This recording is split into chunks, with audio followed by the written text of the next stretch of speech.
Alright guys, what is going on? My name is Joe, aka Cap. I'm Dom, not Mysterio. Dot Dash. And I'm Francis. People, we live in a world where there is a Temu bloodline, a Judgment Day from Wish.com, but have no fear because we are still one and only The Push. How y'all doing, guys? You almost... I thought we were going to open with We Live in a Society, and I had to do a mutiny against you if you did. Oh, God. Shut up, bitch! Alright, fellas. A lot of things have been happening this past week. So let's not waste any time. Let's dive on into it. And let's start off with everybody's favorite weeaboo, Francis Harrison. How you doing, buddy? What's going on overseas? Well, we're nearing the end of the A block for the G1 tournament, which was currently in the lead right now with a 14 points and a 7-2 record is everyone's favorite technical Brit, Zack Sabre Jr. Oh yeah, I do like that guy. Yeah, nice. He is set to win the A block, and this past weekend, like the weekend after SummerSlam, he defeated our boy, the Madman Gabe Kidd. Oh wait, damn it! Wait, he got over Gabe Kidd. Oh my God! You gotta understand, like, Gabe is still relatively new. Like, he's getting super over, but like, Dak's been there for a while. Yeah, you know what? That actually does make sense. I mean, if he's gonna get beat by anybody, at least somebody who's that seasoned. Exactly. Plus, if it makes you guys feel better, and I know it's gonna make you feel better. The moment the match started, it opened with Gabe slapping Zack like he was a hoe who owed him money. Love it. It was absolutely brutal. They fucking tenderized each other. So what you're saying is we got some hamburger chest. We got sirloin steak death. He beat it, dude. Oh, we might have gotten a Gunther versus Sheamus type match then. Honestly, yeah, that's a really great comparison for it. Okay, all right. I kind of love those matches, to be honest with you. That's the G1. Like we said in the last episode, it's real life Tekken. And it turns out to be true. I have a question. What's our boy Jeff Cobb doing over there? He's out. Damn it. Yeah. Yeah. Well, who beat him? Who beat him? Shingo Takagi, I believe. Who the hell is Shingo Takagi? The guy who eliminated Jeff Cobb. God, keep up, dude. Are you not paying attention to my Wii brandings? No, not really. I tend to phase out when you do these. Then why do you have me do them, Deedicus McDweebicus? Because it gets you to talk on the show. It's actually somewhat interesting. I feel. Don't worry, Francis. I find it interesting. Thank you. Yeah, there you go. Scott gets it. Here's my question for you. Yeah. Do you think first questions? How many blocks are there? So I know what to say. Just two. There's all the matches in the A block and the B block, and whoever wins. Keep going. So Zack Sabre Jr. is probably going to be in the finals of his block, right? Yeah, and then he faces the winner of the B block, and whoever wins that match, main event Wrestle Kingdom. Is there anybody in the B block that you think would have a chance against Zack Sabre Jr.?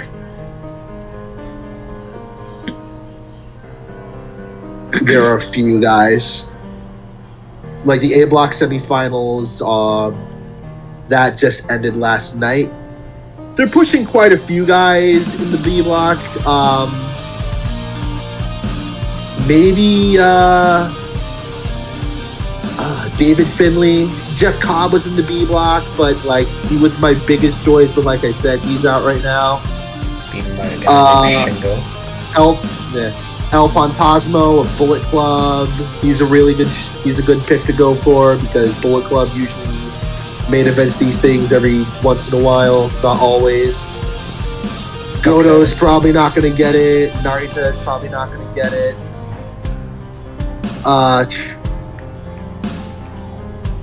Again, the B block semifinals haven't even started yet, so it's a little still too early to tell. But the answer is most likely Finley. It could be David Finley. They're pushing him. I think that fit Finley. I think he's related to him. That's his. I actually think Finley is his dad. Finley is David. Dave Finley is, in fact, the father of Dave Finley. He's his own father? He's his own father? What? Yeah, straight up Terminator. I didn't know. What the I didn't know. What the hell? I said he straight up Terminator that What the fuck is these shit. David noises? Finley went back in time and became his own dad? He What? drama this shit. This is some Futurama nonsense. Oh, God. Jesus Christ. Okay, so let me try to make sense of that word salad you just came out of with. Yeah, good luck. Fit Finley, the man who loves to fight, the one that we all know and love, is the father of Dave Finley. Yes or no? David Finley. Yes. Okay, there we Is go. that like kayfabe or is that legit? No, legitimately his father. I'm looking this up. That's what I think, at least, because I know him and what's his name, Juice Robinson. They were a team for a little while. They did a couple of things in Juice isn't his brother. TNA. And No. yes, Fit Finley is David Finley's Oh father. yeah, I just looked it up. He is in fact his father. I actually really liked them because their tag team name was Finn and Juice. I thought it was funny. No, Yeah. I thought it was That's actually pretty funny. Thank you, I Scott. think it's funny. That's He's also the current leader of Bullet Club. Nice. until next month. Until Maybe, next month when we'll they get see. booted. Yeah, until Gabe betrays. No. Until Gabe inevitably betrays him. Oh, because he's absolutely going to betray him. Because Gabe is a fucking psychopath. At this point, I don't even know why leaders try. Is he like his second in command or something like that? Yeah. Okay, well, I don't even understand why they would have second in commands anymore. It's like notoriously noted that they all end up betraying their leaders. I mean, who knows? Supposed to do? Yeah. I mean, who knows, Kat? Maybe Gabe Kidd will be too distracted by trying to murder MJF. Oh, by the way, did I tell you about that, Dom?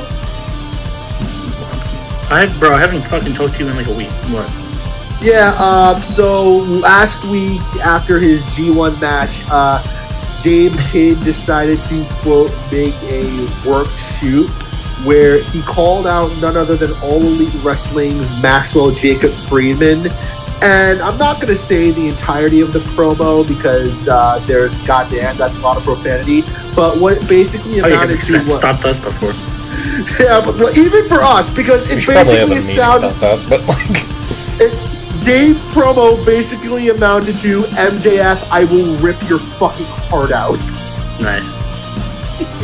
Neat. So, Yo, so probably at the next Forbidden Door, we're gonna get Gabe Kidd versus Gabe Kidd versus MJF, Forbidden Door 2025. Book it, you geed, Tony.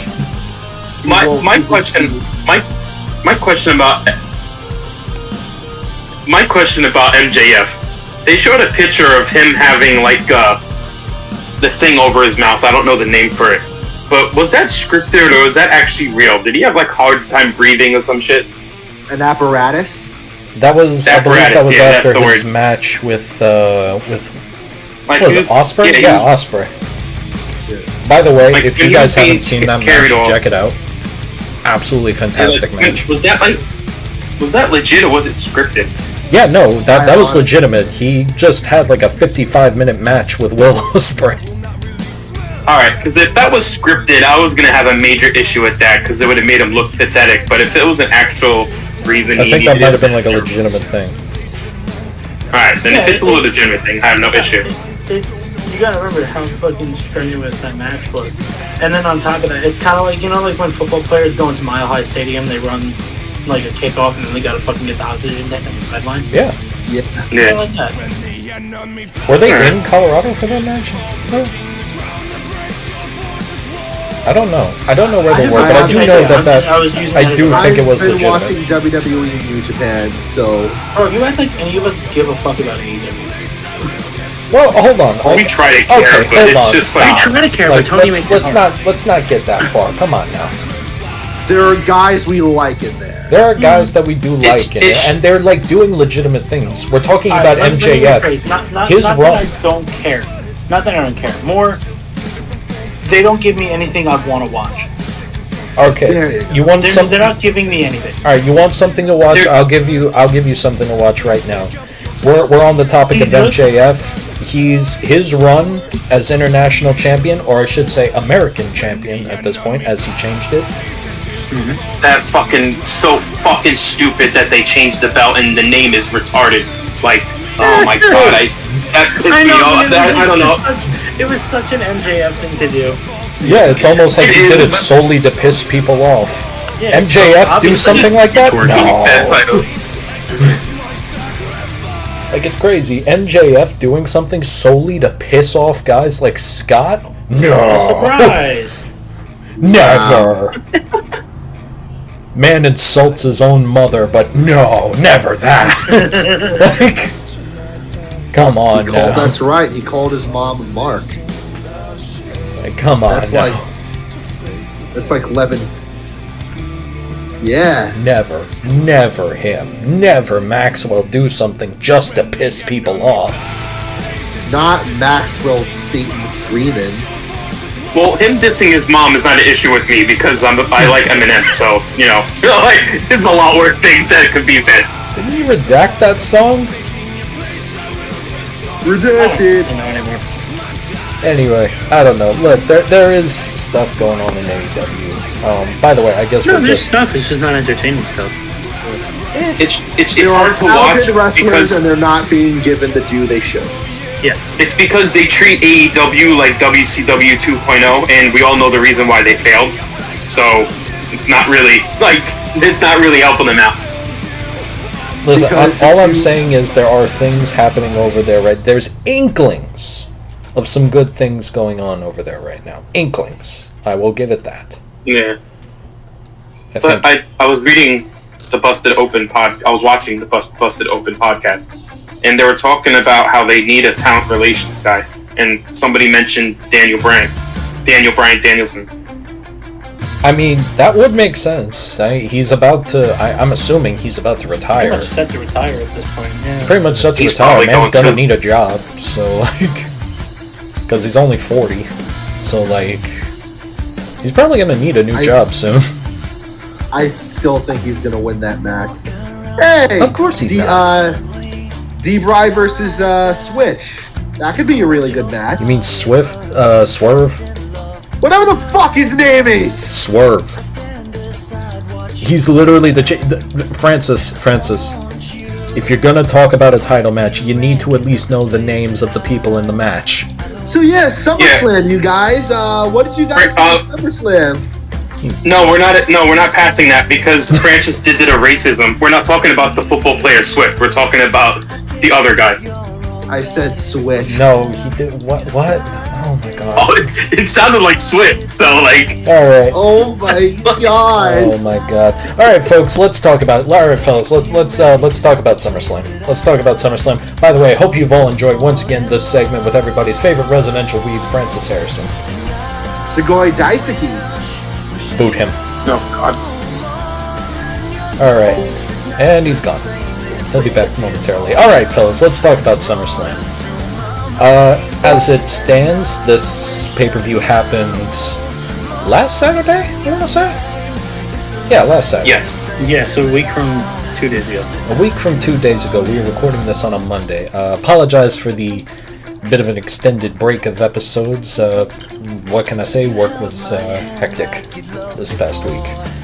2 doubleheaders I had to deal. I work in baseball. There was a by the lot way. There was a lot of rain. A lot of rain. What's that? You work with balls? What's Oh, that?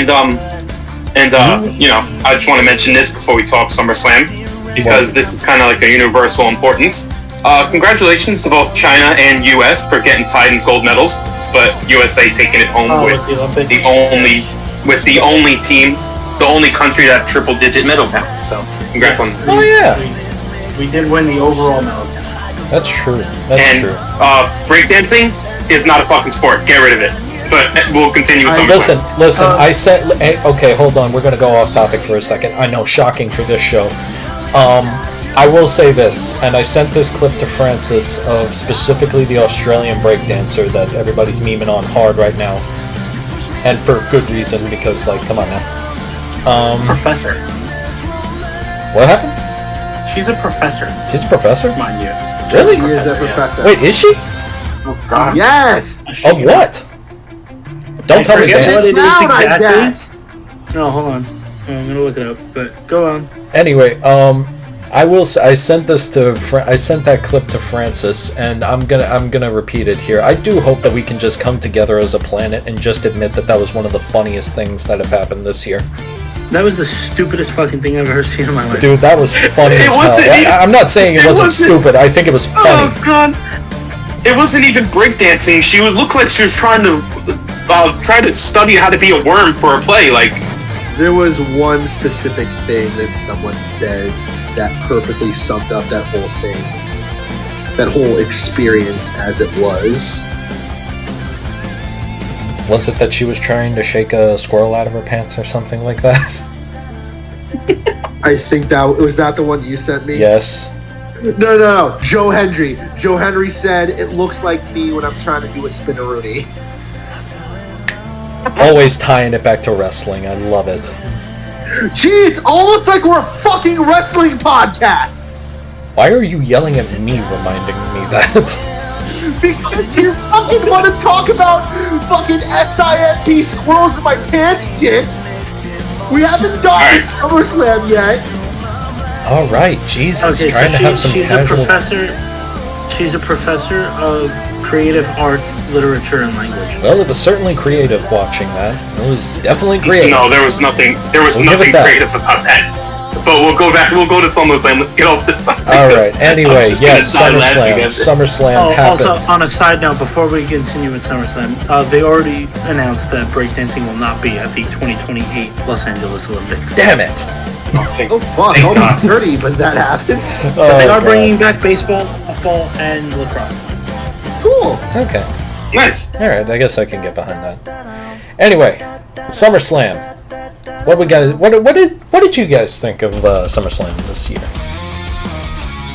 Like just overall feel. I mean, well, let's be real here. At this point, SummerSlam is no longer SummerSlam. It's just, I'm stealing this from What Culture Wrestling. It's hot wrestling, hot WrestleMania. That's just all it is at this point. Well, yeah. Arguably, it is. I mean, It is literally the objectively, second it is biggest one show of the year. top 4 pay-per-views of their year. Yeah, it's the big 4, but it's basically the second biggest show at this point. It's WrestleMania, then SummerSlam, because now that's also going to be 2 days, starting in 20. That's true. That's true. We 26. brought that up on our SummerSlam will be- TikTok page at the Push Wrestling, Yeah. which you guys should totally follow. Nice plug. Thank you. Must you say that every single time? Yeah, it's called the plug Must he- dump. Shut Thank the you fuck up. for saying that, because I said it last week. He said it like 3 fucking times. It got annoying, but really You kept plugging, man. What do you Just want me? don't stop. Wait, do you guys want me to just not don't- plug our socials? Like No, what? not what? you, Francis. It's Francis I'm Oh. talking about. Every time you bring up the TikTok, nice plug. Yeah, it's called a catchphrase. No. Yes. No, it's not a catchphrase. It's just Francis being stupid. Listen, That's I his like to style. think of it as a catchphrase, the same way he says it when I say, "Hey, you guys should totally follow us on Instagram as well at the Push Wrestling. We do daily content on there and on our TikTok." But all right. What was the look at first that, he's matchup? muted. Oh God. All right, He missed his opportunity. All right, So overall, unfair. like- That's so unfortunate. all right. Let's get to the actual subject finally. What did you guys think of SummerSlam this year? I fucking loved it. It was so good. It was a good I show. liked it. I liked it all but one match, and it's not because I got that one wrong. But I'll explain why I think when we get to that match. I don't know if we're talking about the same match, but there was one match that I was kind of about, to be honest with you. But we'll get on to it as we talk about the pay-per-view and as we bring up our predictions as well. See which one of us won the prediction game. So, anyway, let's talk about the first match. But, by the way, before that though, we need to just mention a couple of things. Card started off with a performance from Jelly Roll. Deep fried Post Malone himself. Yes, that's right. That is And right. To talk about this Jelly Roll moment, we might have seen the best choke slam in history by Jelly Roll.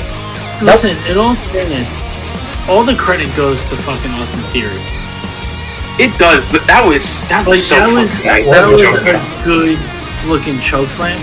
But if you really look at it, if you look at Austin Theory, right, he has a phenomenal post because not only is he holding the wrist, but he's bracing on the shoulder. So he's like really like can suspend and like get hang time for a second. And then he kind of gave like a Shawn Michaels oversell. Well, I give credit to Austin Theory because he actually fantastic. I actually do believe that Theory is a very good seller. Theory is he actually phenomenal sells very well, and considering they don't have guys like Ziggler or Ricochet anymore, you do need a guy who can sell moves, and Austin seems to be filling that very well. Yeah. I'm just hoping that he can. I mean, I understood that. I know, like, you know, before Vince gave up the company, he was trying to push him to be the next guy, which I kind of liked. But no, seeing that SummerSlam made me like him a little bit more, and hoping that. I mean, the tag team is great. I love the tag team, but like, if they do go solo, I would like to see him pushed more. Don't get me wrong. I have no problem with Austin Theory being at least a guy in WWE. I can't see him being the if guy. he's the guy, I don't know. I need to let that simmer for a little while. I think the big problem with that is just it felt so like artificial. Yeah, is the thing. I mean, we're already gonna get the guy because he just lost the U.S. title. So yeah, no, but that's the thing. Like, I can't see Theory. Like, if he gets the world heavyweight championship or the Universal Championship, it's because like a Money in the Bank thing, or like, you know, he cheats to win, because I can't see him winning it as a babyface. No, he's a great heel. He would be a great heel champ, but I don't see him being like the guy. You know, I can see him being a good heel champ to like get a babyface over, kind of thing. You know what I mean? Yeah. You need a good heel to build up the babyface so their win feels more important. Yeah, I would agree with that. You know, because like with Cody, you had this. You know, he was beating Roman, who had, you know, the streak, and he was running the bloodline, and he was never around. When Roman won it, you had like, well, one of the times Roman won it, you always have Brock Lesnar to be like, I'm taking this and I'm leaving. You know, and, you know, doing Brock Lesnar things. You know, you need shit like that. You need a good heel to really build up the title. Yeah. To get people to hate him. And be like, God, I can't wait for him to lose this fucking title. And then the babyface comes along and be like, let's do it. I agree. Speaking of heel champions, let's talk about the first match of the night. Liv Morgan versus Rhea Ripley. And Liv Morgan did end up retaining the belt. But instead of Finn Balor helping her out like me and Scott actually said that he would, they did in fact go with Dominic betraying Rhea. And somehow he found a way to be even more hated by all. Which I find amazing because the guy was already like the most hated guy on the roster. Well, yeah, he was the most hated guy because he was kayfabe boinking Rhea Ripley. Now he kayfabe broke her heart and is now kayfabe boinking Liv Morgan. This man became a super heel. He has reached past being a heel. He has become a super heel, this man. There are people on TikTok watching that and crying. For the love of I'm God, just this man is the Pete Davidson of WWE at this point. Like, what the? I'm just very disappointed in myself because the whole Judgment Day thing was obvious and I didn't predict it right. It was obvious. It was very obvious where it was going. I didn't expect Dom to turn just yet, to be completely honest with you. I knew it was going to happen. I just I for knew some it was reason going to I happen. thought Finn, I didn't think it would happen at SummerSlam. I thought it was going to be an accidental, like, oh, he tries to like hit Liv, but accidentally hits Rhea. I mean, I knew it for the second, like, when he slid the chair in the ring and Liv won the match, and they cut to him and he's like smiling, walking up the ramp, and I'm like, you fucker. It's like, oh my God, You son of a bitch. Pat McAfee went ballistic on him. I know. Michael Cole lost his mind. I'm gonna be so upset when fucking Pat McAfee decides he's done with like announcing on WWE. To be honest, college football is about to start again, so we maybe only got a couple more weeks with him. That's what I'm thinking too. Yeah. And on top of that, I know another slight topic change, but I remember watching an interview with Michael Cole, who basically he was talking about how he's been in the business for close to 30 years at this point. He's only ever missed like 2 or 3 shows tops. Right? Yeah, I remember a wrestler doing that as a promo. I forgot who it was. Seth. Seth. But like, I remember he did an interview. I think he was on the Pat McAfee show, actually, now that I think about it. And like, he was asked about retirement, and he said he's not retiring until he gets at least one more run with Pat McAfee, because like he absolutely loves Pat McAfee, honestly, and you could tell he loves working with him, and that like brings out like the best, the old Michael Cole. Absolutely. You know, like when he was like younger. Yeah, exactly. When he was with Taz. Pat McAfee genuinely makes him feel young again. Exactly. And then you know, so like now I'm like kind of sitting here like afraid, like fuck, is he about to retire? I don't think so. Yeah, that's going to be upsetting, but like when he leaves, like as much as everyone shits on Michael Cole, the man has been the voice of the WWE for 30 years. No, the man. Basically. A thing that I truly appreciate is that he is now getting the respect that he deserves. Yes. Well, because now he doesn't have fucking Vince screaming in his ear telling him what to say. Like Triple H is giving this man the respect that he deserves, and I appreciate it. Triple H is letting him do his fucking job. I appreciate. But anyway, back Triple to H isn't banning words for him. True. But anyway, back to the. I think it's a hospital. But anyway, so yeah, back to the match. There is one section I want to talk about, and that's Rhea's shoulder popping out. Twice. Oh my God! I did see something about this. I saw this on TikTok. I forget the name of the guy, but he's a doctor, and he was talking about it. So technically, what they were saying was partially true about her shoulder.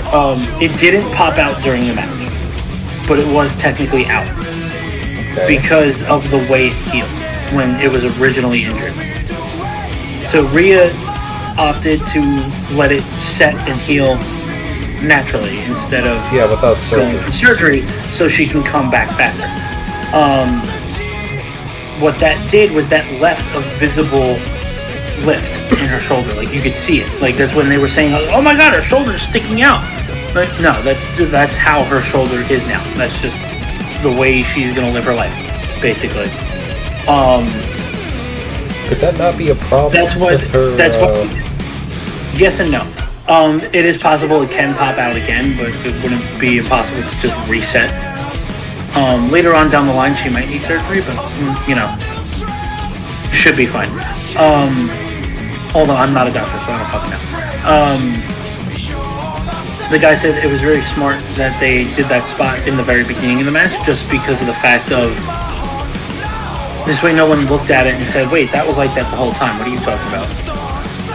You know, so they did the spot early. They did, the whole thing. I think it was fucking genius. I thought that was like so smart to do. I'm like, oh, that makes so much sense. Target the injury. Oh, it popped out. Oh, now I popped it back in. Look how strong I am. Rawr. Fucking. It made sense to me. I thought it was very clever. I thought it was very smart. It's kind of like how Alexa Bliss always used to abuse the fact that she's double jointed in her elbows. Yeah. When she would wrestle Ronda Rousey. Yeah, that makes sense to me. And give her credit. Like that looked horrifying. Like I was genuinely worried that she had re-injured herself. So was I at first, but then the more I thought about it, I was like, "But what are the odds that this is a work?" You just know that. And then they did the spot where she like knocks it back into place using the table, and I was like, "Oh, this whole thing was a work." Yeah. It's a work. I'm not gonna lie though. For half a second, I was watching it. I remember, mind you, I'm sitting at work with my phone on the counter, an AirPod in, listening to the match, and I glanced down for 2 seconds, and I watched Rhea slam her shoulder into the announce table, and Dom was standing right there. For half a second, I thought Dom grabbed her and threw her into the table. I was like, what the fuck? And then Michael Cole was like, she just popped her shoulder back into place. I was like, oh, okay. I do have a problem with the match, though. And it has nothing to do with the match itself. It's the fact that, oh God, and I hate saying it because I really do like her as a wrestler. This might be one of the weakest title reigns that we ever witnessed. Liv Morgan needs to start winning these matches on her own. But I don't think that's going to happen now that Dom's on this. Well, I will say, this title run, in my opinion, is better than her first title run. Oh no, this is infinitely better. Yeah. Her first title run with Ronda Rousey was atrocious. Yeah. But she has the ferocity. Yes, at least as a heel, it makes sense that she's cheating to win, not that she's just getting lucky. Yeah. Because with her feud with Ronda Rousey when she was the champion was just she just kept getting lucky. And we had to be excited for her because it's Liv and she was a babyface. And this and that. At least this time it's now, she's a heel. She stole Dom from Rhea.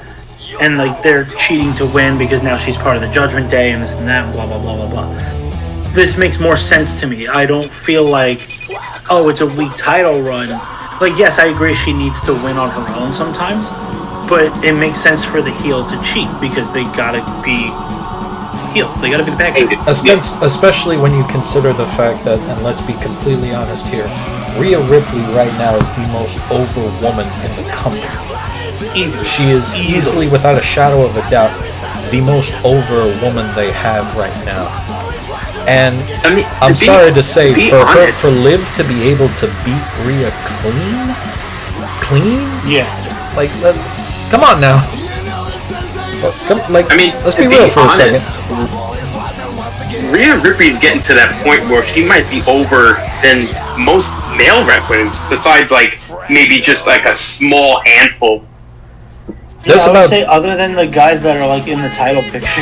Yeah. I think she's over. Aside from Cody, Roman, and let's not forget Joe Hendry.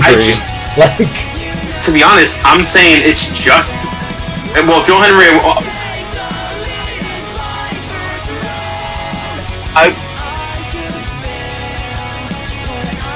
I wouldn't say Joe Hendry because he's NXT TNA, but as for the main roster, I feel like it's only Cody and Roman. I think Joe Hendry is more over than anyone on the roster right now. That's a valid point, but let's... I would argue that he's more over. He's the most over person, period. Yeah, but professional wrestling. But to be honest with you, she's not just the most over woman in the company. She's at least easily top 5 most over superstars, period, right now. Period. Yeah. And so for Liv to be able to beat her clean? No, I think Joe Hendry is more over than everybody. He's more over than everybody. Barring people like legends like The Rock and things like that. And people in terms of full-time, there every week wrestlers, in my opinion, Joe Hendry is more over than anyone. I think if he shows up on Monday Night Raw tonight, they would fucking lose it. So just imagine I would agree with.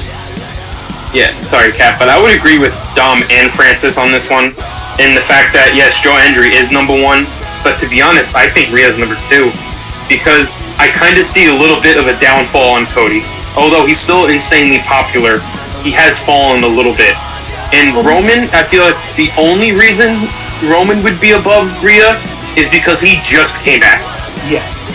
No, that's what I'm saying. I'm only counting like full-time wrestlers because with Roman it's not fair. He was over when he left, and B, coming back after being gone for 6 months, anyone will get a pop.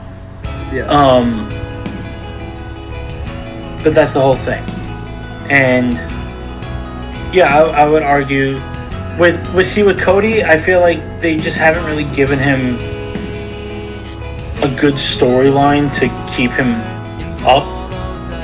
But like he's over anyway. Everyone loves Cody. That's true. Everybody loves Cody, but that's why it's hard to. Like, I wouldn't say he's down. I would say he's kind of plateaued. Well, like he's just like you know what I mean. He definitely his storyline with Roman was definitely his peak. Yes, absolutely, and now he's like plateaued there. You know what I mean? Like he hasn't had like, a high profile feud yet. You know, because every feud he's had, every title match he's had so far, it's like we know Cody's winning. You know, it's not like there hasn't been those moments of like shit. Could they fucking pull the title off him right now? You know what I mean? Like even now, like they're going with this match with Kevin Owens, and I'm like, KO's not winning. But KO might be turning I think heel. this will be I was just about to say that. I was gonna say I think this is the start of a KO heel turn, which is his best work. Which is his best work. The best version of Kevin Owens is heel Kevin Owens. But we'll talk more about that later. Let's get back on topic here. See, this is what happens when we take a week off. We get sidetracked too easy. Yeah, we do, man. Well, we have no attention span. I think we talked all we can about this match. Yeah, there's not much left to talk about. By the way, both me and Scott got 1 point because Liv Morgan did end up retaining. Anyway, I love this pay-per-view because Francis did really bad. Yeah, we'll talk more about that later. Let's move on to the next match, and we all got the point on this one because it was the Intercontinental Championship, Sami Zayn versus Braun Breaker. And all right, I'm just gonna start off immediately. Sammy. You died.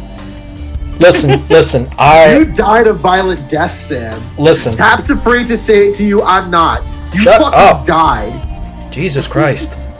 All right. Look. I like Sami Zayn. I know it might be easy to listen to our show and think, oh, we hate Sami Zayn or something like that. No. Well, I don't know how the rest of you guys feel, but I do not hate Sami Zayn. I like Sami. I love Sami. I just don't think he was probably the best mid-card character. He's one of the best mid-carders they have. I would even put him as a lower upper card in some cases.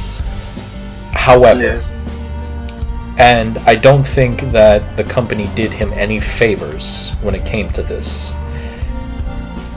No. Sami... Unfortunately, they kept booking him as like the underdog, and I'm like, how are you booking your champion as an underdog? I was just about to say that. For some reason, he keeps getting booked as the underdog, and the reality is nobody wants an underdog champion. Like, yeah, you want the underdog to win the championship, but then like they gotta be the guy. Like they can't still be the underdog as a champion. If you had shown me a picture of just Braun Breaker and Sami Zayn, and you asked me which one of these guys look like they're the champion, how is the answer not Braun Breaker? Is the better question. And like now, in hindsight, obviously because hindsight is 2020,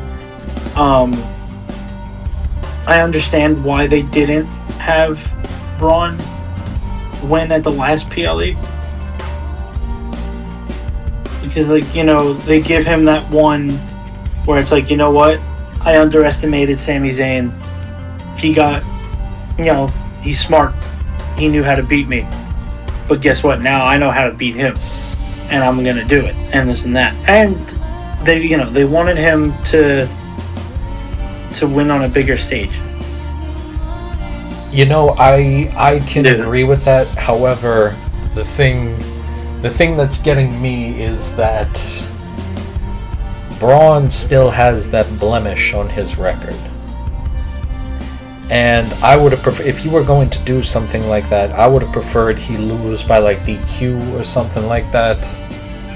Yeah. He's just getting so frustrated with Sami that he snaps because does this guy look like somebody who's fully in control of his anger all the time? No, that's true. No, but I kind of like it because they made it like, he learned from it not to underestimate Sami because he's smaller. You know what I mean? I guess so. I suppose so. Because it was trying to shake off. Someone, yeah. Was trying to shake off that underdog feel. Someone who's like big and strong and the brute force and this and that, and then smart on top of that. That's scary. Yeah, no, that's the crazy thing about him is he is wildly intelligent. Mm-hmm. So of course he's intelligent. He knows Steiner math. No, we're not letting you go on that again.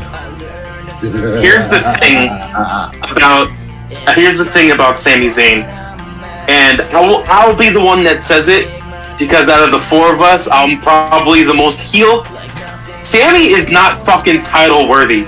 I don't know what it is about him, but I get bored and the care that I don't give about him being a champion is really bad. He's not a champion wrestler. Like, he's someone who does better work in a normal match. That might be I'm not going to say that you have a point there, but because, let's be perfectly honest, who's going to take him seriously if he never wins a title? That's also true. See, I'm going to partially agree with Scott. Because, here's my take with Sami Zayn. I love Sami. I think he's a phenomenal wrestler. Great mid-card talent. And that's not, anything to fucking slouch at. Because being a mid-card talent, you're a workhorse. You're there every fucking week. No, some of the greatest wrestlers in history were mid-card guys. But that's you took the words out of my mouth. A lot of people hear mid-card wrestler and they're like, oh, I'm not, they're not good enough or whatever. But, Sure.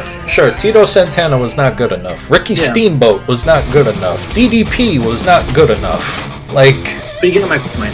Yeah. Some people look at it like an insult. Team 3D, not good enough. But back to my point here. My thing with Sami, that I kind of partially agree with Scott. I don't think he doesn't deserve titles. I do think his title reigns tend to get boring very fast. So I like watching Sami win the title. I love watching him win the title because it's a great feel-good underdog story. But then after that, it's just bleh. Well, I think they have to again, the big thing was they booked him as this. They kept booking him as this underdog story. No, but that's what I'm saying. And the thing is, you don't have to do that with him. Yeah, he's not the biggest guy in the world, but you know what? He's probably one of the most intelligent technical wrestlers you have on your roster right now. So instead of having them don't show him as this dominant force or anything like that. Show him off as the most intelligent wrestler you have. Yeah, that's the thing that I never understood that they always did with Sami. They turned him whenever they would turn him heel, they would just make him a fucking joke. Oh, yeah, and then as a babyface, he's just an underdog. I don't know who he pissed off in creative. Vince. Besides Vince. I don't know, man. Because you had that whole fucking feud with him and Johnny Knoxville. What was the point? There was no winner in that. No one. Or that random benefited from that. Nobody won. Everybody lost. He did where he sat in the electric chair in the ring. What the fuck was that? Yeah, the one good part about that was that he actually referenced AEW. True. Yeah, the match with Johnny Knoxville that did not need to be a match. Like, That's I understood that was stupid. I understood that you were doing it to promote Jackass, but they got paid a shit ton of money. But that did not need to be promoted. That movie was gonna be amazing, no matter what. Not even that. Well, more importantly, it didn't need to involve Sami Zayn. Like, that could have been done with any freaking jobber that you had on the roster at that point. Like, yeah, because like if you wanted Johnny Knoxville to abuse somebody, you didn't have to do Sammy. Like, you could have like had him fucking go off on like some random schmuck. Like, oh, you probably could have had Austin Theory do that, and it would have been fine. Yeah, people would have. He would have sold it a lot better than Sami Zayn would have. Yeah. Being like tortured by the group. Yeah. So like, but like I agree with Scott. That didn't need to. What was it? That was fucking WrestleMania. That didn't need to be a WrestleMania match. No, it didn't. That could have been like a Monday night, the Raw after Mania kind of thing. That could have been like a segment on the Raw after Mania or something. Hell, a B-tier pay-per-view that could have happened at. No, I get it because the movie studio paid a lot of money for it to be like promoted but whatever. Anyway. Braun Breaker won the title. All is right in the world. And now he is about to be a hell of a heel. He is about to be a hell of a champion. This guy. In which he defends it. Well, as we're recording now, he defends it tonight in a 2v3 match against Sami. Oh yeah, that's true. 2 out of 3 falls match tonight. I like that. But yeah, no. Braun as Intercontinental Champion, this is perfect right now. This is absolutely perfect for him. Let him lead the mid-card for a while. I'm not saying you gotta make him like a Gunther 2.0 title run or nothing like that. No, you don't have to do that. But the best thing you can do right now is just make this man what he already is. A buzzsaw with a brain. Basically. I see him holding it until Mania, because once it hits Netflix, I feel like they're going to want to push him into the main card as quickly as possible, because he's a draw. Absolutely. Oh yeah. 100%. I would say maybe if anything he loses it before the Rumble, so he can win the Royal Rumble. That would be good. You know what? I would even agree with that. Even that, or you know what they really could do? I don't think they will do it, but they could have him win it as Intercontinental Champion. Nah, that's overkill. That's overkill. I don't see, after the past couple of years we had, I don't think we'll see a double champion for a long time. Especially not Jericho's double champion. Maybe. Time will tell. I personally see it. Anyway. I feel like, if anything, they have him lose the Intercontinental Championship like the week before the Rumble, but like, you could have him declare, be like, I'm gonna be in the Rumble, and then like, oh well, you also have a match at the Royal Rumble, so he has to like wrestle, do his like, you could have him like, they open the show with the Men's Royal Rumble, right? And fucking he loses. I mean, he wins the Royal Rumble, and then because he's so burnt from winning the Royal Rumble, he loses his Intercontinental title match. Yeah, you know what? That would make sense, and that's probably something that would send him into a berserker rage. But, or you could do it the other way around, where the men's Royal Rumble match is like the main event, like it usually is. Have him lose the IC title match, and then in his rage he like beats the ever living fuck out of whoever's number 30 and takes their spot. Yeah, that makes sense. They've done that before. That makes sense. I can't wait for the final 2 of next year's Royal Rumble to be Joe Hendry and Braun Breaker. Yeah. Oh my god. That you heard it here, folks. If that's it, you know what, Francis? If that is in fact the final 2 of next year's Royal Rumble, I will buy you smokage. I'll tell you what. I'll get one even better. If that is the final 2 of next year's Royal Rumble, Francis, you will host the push for one episode. Oh God, Okay, help us all. I think that might be too much. Just get me like a How much you soda. open your mouth? Listen, It's I honest- offered to buy him smokage. I didn't Yeah, that's fucking not offer like him the show. honestly, For one just episode, like- one episode. Yeah, just get me like a soda or something.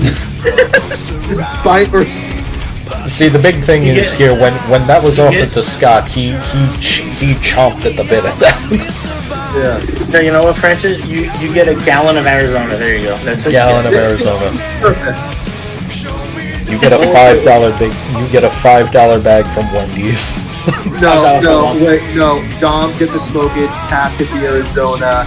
People who know. I'm gonna shotgun the whole thing after I get blazed to celebrate the final two. To celebrate him being right. Oh god. Anyway, Alright, but so anyway, what's yeah, next? we all got the point on Sammy versus Braun. Speaking of us all getting the point, we also all got the point on the next match, which was the United States Championship, Logan Paul versus L.A. Knight, Yeah. where we have a new United States champion, that of course being LA Knight. And like, alright, I'm gonna say it. Thank you, God. There we go. Here's my Thank question to all you, guys. God. Before we get into this, I want to ask you guys a question. I'm not the only one who thought Machine Gun Kelly was going to get involved, right? I'm shocked he did it. The nanos. Yeah. What do you mean? He did get involved. Not really. Well, other than handing in the brass knucks, but that was it. No, I thought he was like gonna I meant, actually like- like, get in the ring. Like do a run-in or something. Oh, I thought MGK was gonna try and get in the ring, and then like Jelly Roll comes out with LA or something like that. That's Yeah. what I was saying. I was thinking it was gonna do something stupid like that. I thought. But it makes perfect sense because he failed against Eminem, and then he failed Fails against LA. LA Knight. So it's like good, you know. Everywhere you go, you're just a failure.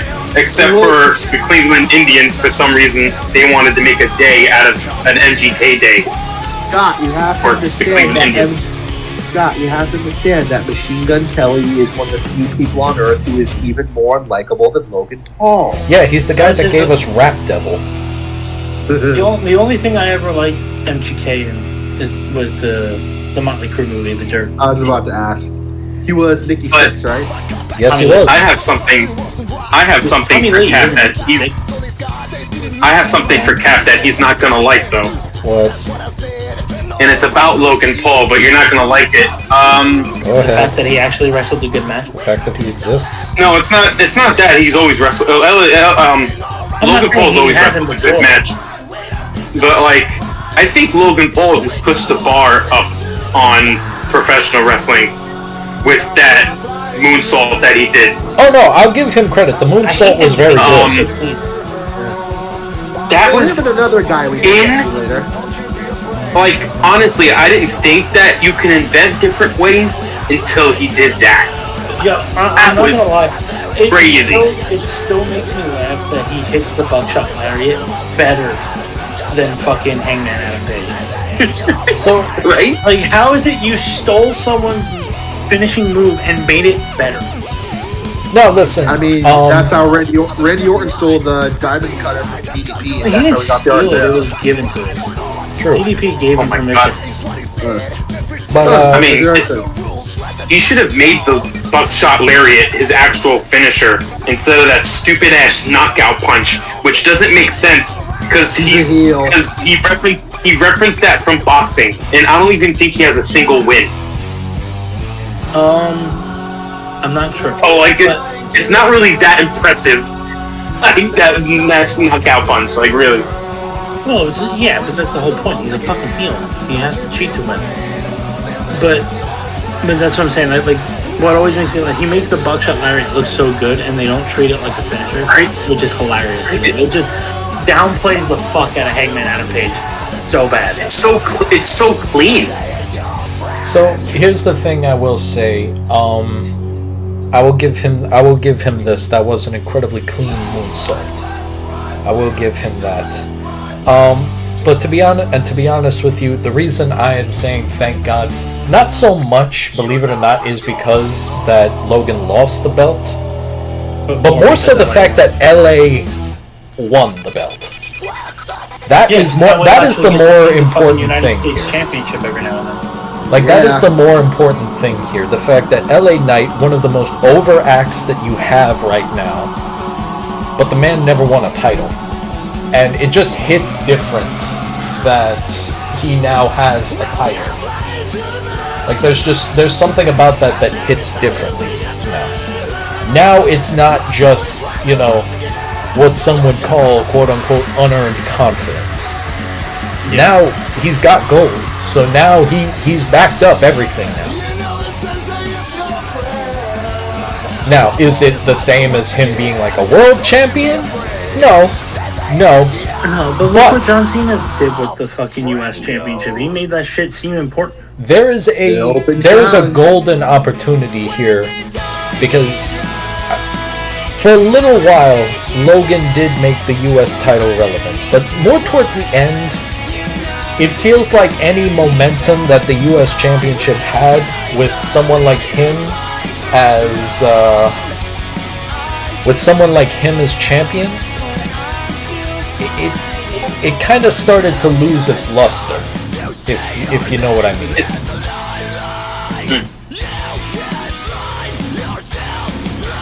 Scott, were you going to say something?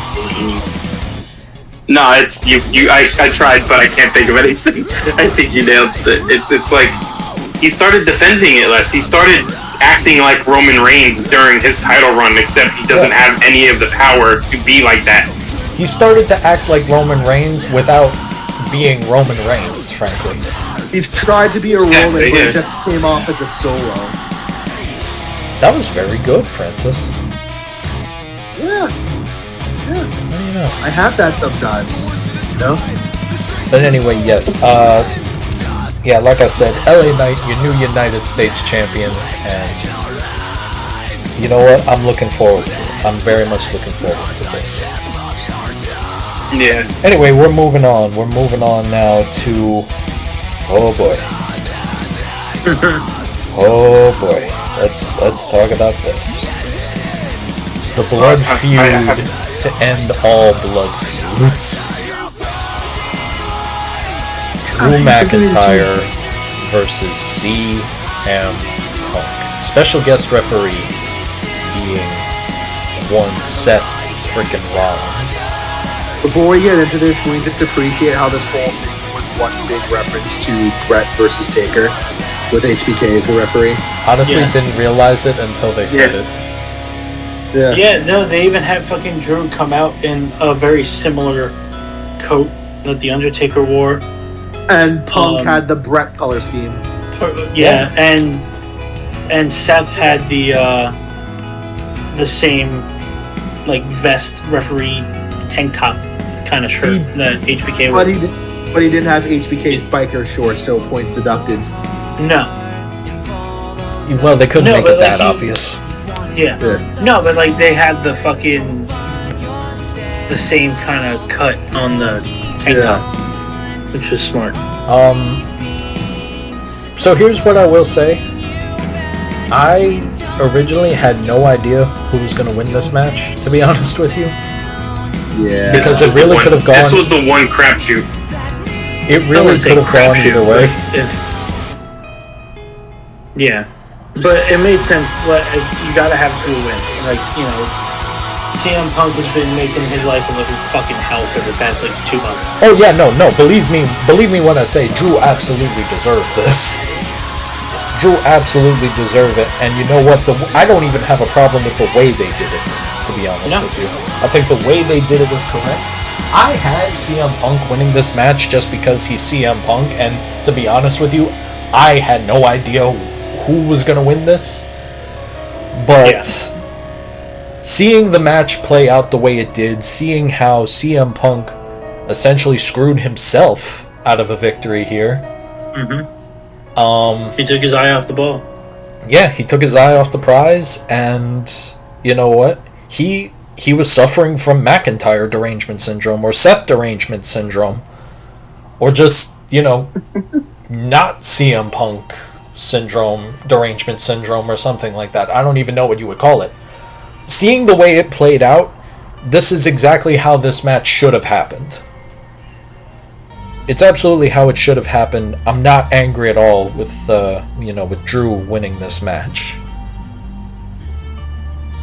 Although I will say this, this whole thing is definitely going to end with this whole thing is definitely going to end with a ladder match for the bracelet or something like that. Oh God! It will be funny. It will be funny. This is going to end with AJ Lee coming back. It might. I wouldn't be shocked, honestly. Would not be surprised at all if that's how it ended up. I'm just very disappointed because we'll talk about this when we talk about a later subject. But I'm very disappointed that my favorite female and favorite male wrestler are both not in the business right now because of injuries. Well, you know what? We'll actually no. We can bring that up now. The night after the Monday Night Raw, there was a segment between these three men, and while CM Punk once again got distracted by Drew McIntyre, Seth, who we all thought was going to be integral in this storyline, ended up coming down with a case of murder by one Bronson Reed. So, aside from the match, what do you guys think of the upcoming Bronson Reed feud? He's finally found his niche. He's been struggling trying to find his character. He's found it now. Oh, and it's all because of what he did to Seth. That was insane. Like when he was going up for that fourth one, you can just hear the crowd just go from a light cheer to like a humongous pop. They wanted more. They wanted more than 6. This man Seth is coughing up blood in the middle of the ring, and they're like, "No, we need more. We want more." And Bronson was gonna do it. He was gonna do a 7th one. It was absolutely. I was losing my mind when I saw that. I was like, "Oh my God, he's still going! Like, he's gonna flatten him." And to hear Michael Cole and Pat McAfee losing their shit too on the commentary. Yeah. Oh man, it was insane. Absolutely crazy. Oh man. That was something else. It was wonderful. It was absolutely wonderful. That's So, yeah, we're probably not seeing Seth for a while since he came down with a case of collapse. Yeah. Came down with a case of murder. And obviously, Drew and Punk is going to continue. Anyway, moving on now. We had the second Women's Championship match between Nia Jax and Bayley. Who got the CM Punk ones right? Scott did, and Dom did as well. Nice. So, anyway, moving on now. Nia Jax versus Bayley for the WWE Women's Championship. Yeah, this was the match that I hated. So, I would say it definitely wasn't a great match, but it wasn't terrible. It was very predictable, in my opinion. it was for me as well. This is what I would call a piss break match. Yeah. But I will give credit where credit is due. Nia Jax does not look as dangerous as she used to. No, I will give her this. She is much safer than she used to be as well. I do see a level of improvement there. And to be honest with you, the way things were going for her, and the way things that I think are still going to be going, because her bestie, Tiffany, she's still got that briefcase. Oh, she's cashing in on her. He's going to betray her. She is So fast. 9,000% cashing in on her. I don't see the appeal. I don't. and this was never a Vince thing, and now that Triple H is there, I don't see the appeal of her being champion. Like just because, Nia.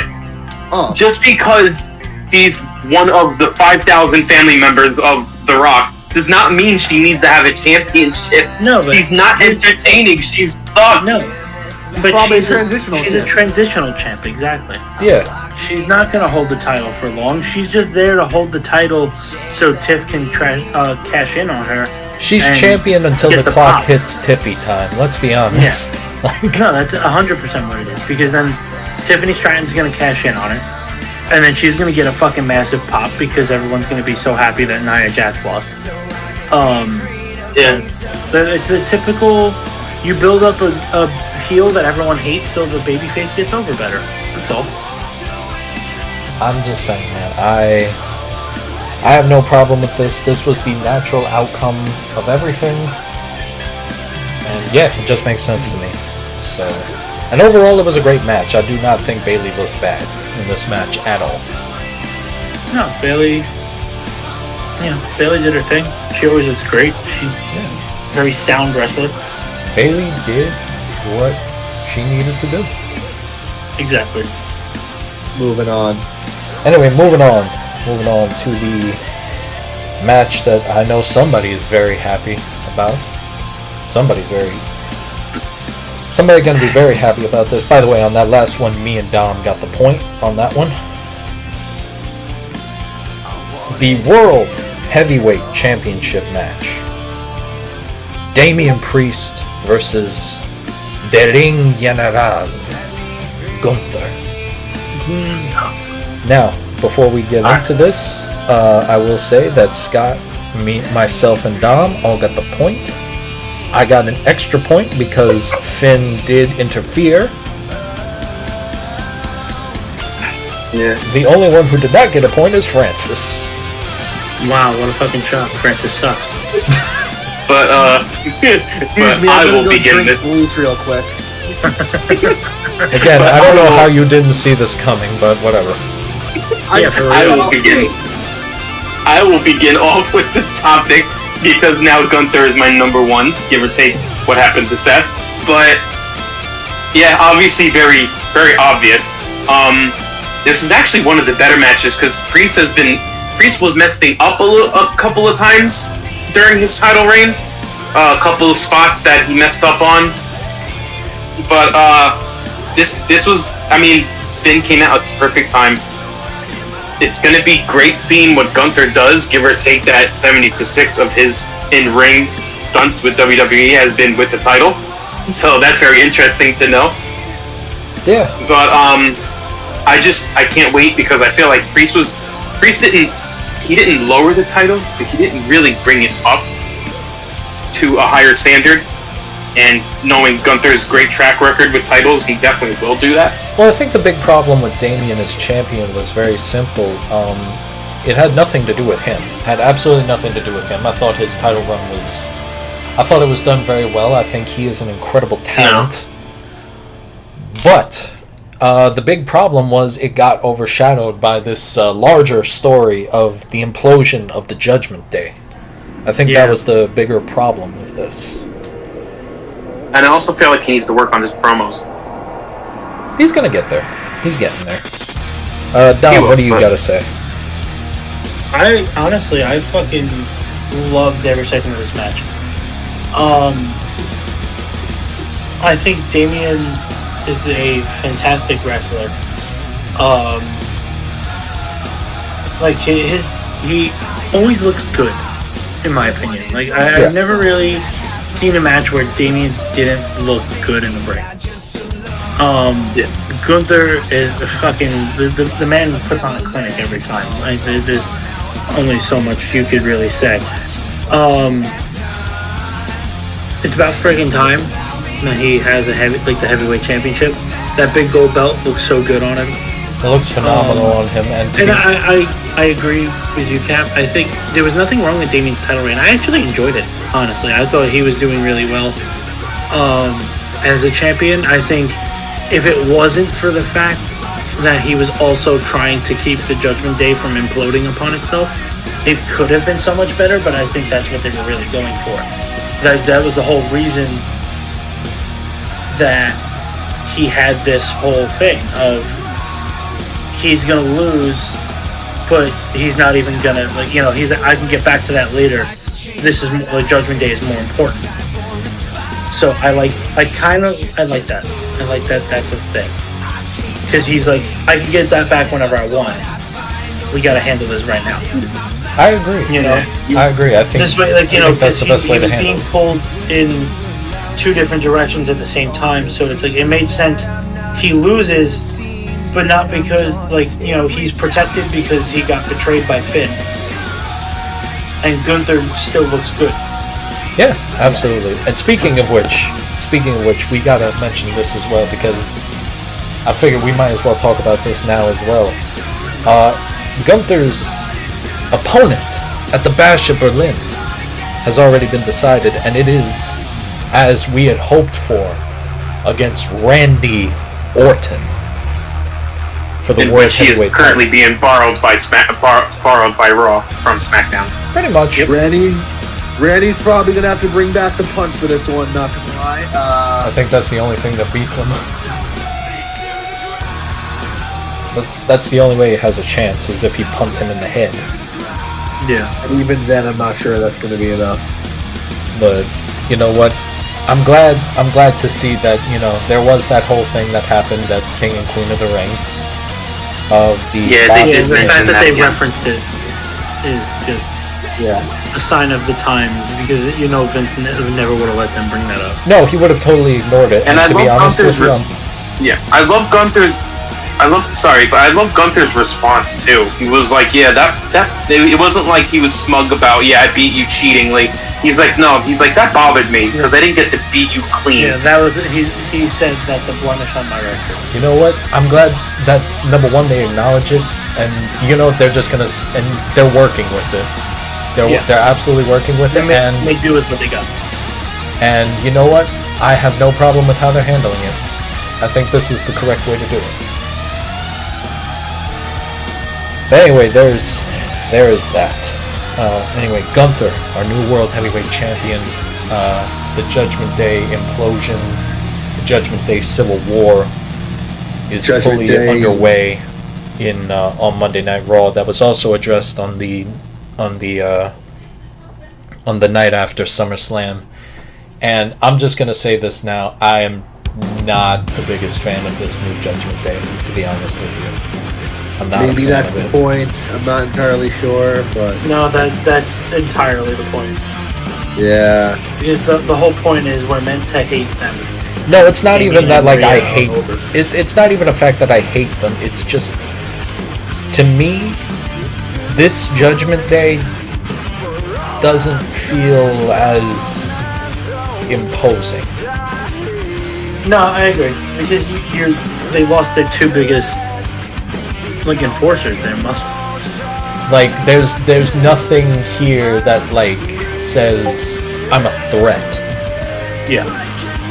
So I don't know. It's something I'm just not. We have to see where it goes. With. Maybe they add a big guy or something like that. Maybe they add they need a new heavy. Maybe they pull in Bronson Reed. Maybe I just think that's what's missing here. But yeah, no. Until that happens, there's just nothing here that's I'm really vibing with.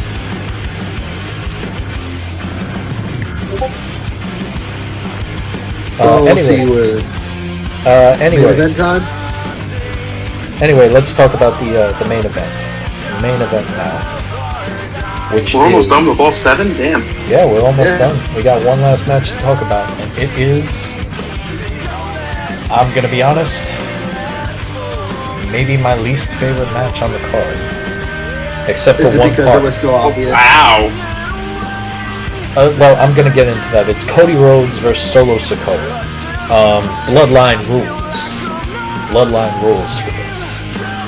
I remember I told you this when we were all chatting on Discord. This felt like the straight-to-DVD sequel to the Mania match. Yeah, it was very much like the diet soda version of the WrestleMania match. Yeah, I don't know, man. It's Although I'm not gonna lie, big fucking credit to Jacob Fatu. big credit to He Jacob. sold the fuck out of his ankle. Like, I legitimately thought he was hurt. I thought he was Same. too, to be honest with you. I And thought the he way was they were legitimately talking hurt, too. And then like reports came out, I think on Tuesday or so, but they're like, oh yeah, no, that was work, because they don't want Him and Jacob Roman, Fatu to face yeah. off with Roman yet. Not just yet, but when they do, because when they do, that's going to be a what the fuck That's gonna be moment. fucking Yeah, about that, I don't necessarily think Fatu's going to be versing Roman. I feel like Fatu's going to be joining Roman. I don't know. I can see it actually. I think he's gonna betray Solo. Honestly, I don't know, maybe, but I could also see maybe they pull in like Hikuleo for the Roman side, because I think they basically announced he signed already, right? I think so. Or he's like about was to it sign, like Zilla? You said? Hikuleo. Because I know Zilla was a thought, but he also just won a title. So. Maybe. I don't know. It could be any of them. Let's be honest. Yeah, God only knows. They got enough. But yeah, I mean, it was literally again extremely predictable. I mean, Cody always looks good. Again, like I said. So, yeah, I'm gonna. Solo was okay. I gotta chime in here for a second, because I started off by saying this might be my least favorite match on the card for this match, and here's my issue with it. Yes, it was predictable, but to be honest with you, I felt like the Bloodline Rules part only mattered just because of Roman. Yeah, just to have Like, they never took advantage of it. To my no. They didn't. There was no tables. There was no chairs. There was no. There was ladders. nothing. There was absolutely, aside from people being able to interrupt the match, there was absolutely nothing in this. Exactly. And so I don't know, man. For some reason it disappointed. That part disappointed me a little bit.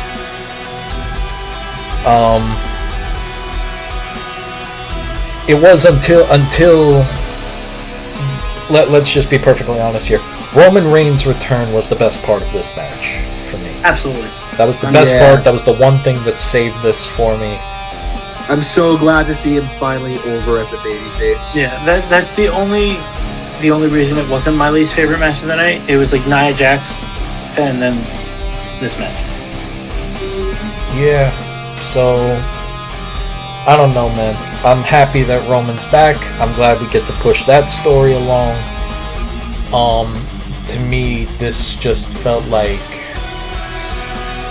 I don't know. This didn't have the push for me that I wanted it to. I don't know.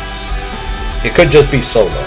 That's the thing, because I don't view Solo as that credible threat yet. I say it all the time on this show. Yeah. I say it all the time on this show.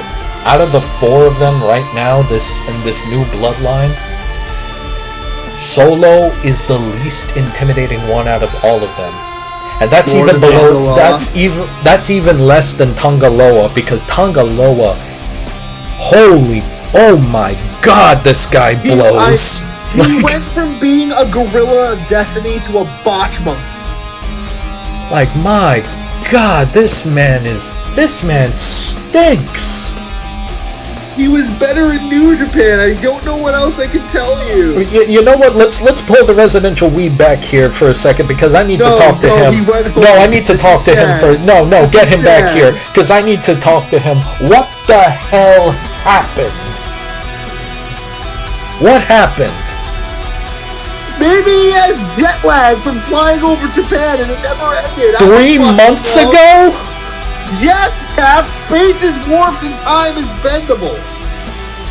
I'm not defending this, by the way. I'm just confused as you are. What the fuck? This can't be the same guy who tore down the Tokyo Dome against the Briscoes. Is it because of the eye patch? Can he not see? Is that what it is? Like, Man, it does kind of fuck with your depth perception. No. I know what he has to do. He and Tama have to start wearing the face paint again like they did in New Japan. That's where he got his power from. I don't know what He it is, needs. but I know what the problem is with what's his name? I can't even Solo. Lower. He needs to not talk. That's his issue. When he talks, I just lose everything from him. Are you talking about He was Solo or so less- Tonga? No, he's talking about And Solo. Solo. I thought we were talking about Solo. Sorry. Now Currently we're doing going off. something right now. No, I'm going off on Tonga going- Loa right now because this guy is garbage right now. They got to Well, wear the then, face paint I mean, again.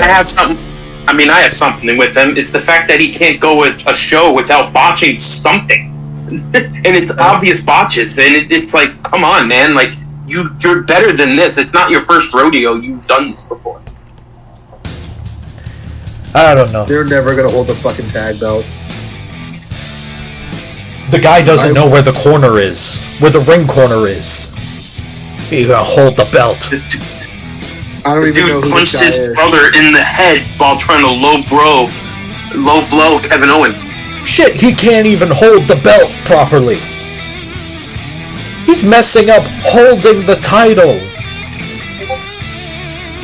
What am I supposed to say there? What am I supposed to say about this? I think that's a good way to cut it. Yeah, I would say so. Man. Overall, phenomenal show. Real quick on the prediction game, Francis, obviously you lost. Wow, Uh, I'm surprised. Me and Dom actually ended up tying, and Scott won. God damn it! The only one I got wrong was fucking Nia Jax. Scott won. I I don't feel know. like I only got one wrong. How did Scott? Oh, Scott got a bonus point. didn't he? Scott got bonus point. Yes, That's what. that's how he gets buying these. But yeah. Alright folks, I think we're gonna leave it there. It was a phenomenal pay-per-view. Can't wait to see what's going on with all these new stories, new rivalries, and of course, Roman Reigns being back. We want to remind everybody, please follow us on TikTok and Instagram at The Push Wrestling. And if you like what you hear here, please consider liking the video and subscribing to the channel for weekly wrestling content. But for all of us here at The Push, my name is Cap. I'm down. I'm Scott. I'm Francis. Ring that bell for me, Dom.